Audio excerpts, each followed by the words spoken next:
Речиси во секој период од годината ловоровиот лист во улога на зачин е дел од нашата исхрана. Нема домаќинка која не слушнала за него и не го користи додека готви. Па печење, уманче, усе. За подправка, като подправка за месо. Во гравче кога се вари така. И за чај ми е убав. И во јадење и се прават на природна база, се прават со алкохол. Тоа е барем од ово народната медицина што е користен. Ловоровиот лист е полн со витамини и минерали. Најмногу содржи витамин А и витамин С, додека од минералите застапени се манган, железо, калциум, калиум и магнезиум.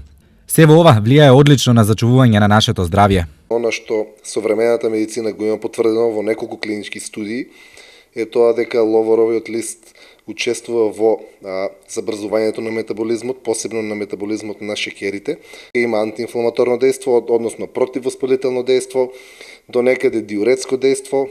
За ловоровиот лист се поврзани многу интересни легенди. Едната вели дека видовитите пророци од Стара Грција джвакале ловоров лист за да се зголеми нивната видовитост, а војниците го носеле ова растение со себе, бидејќи се сметало дека боговите ќе им бидат наклонети. Ловоровиот лист потекнува од Мала Азија, а подоцна се проширил и низ Медитеранот.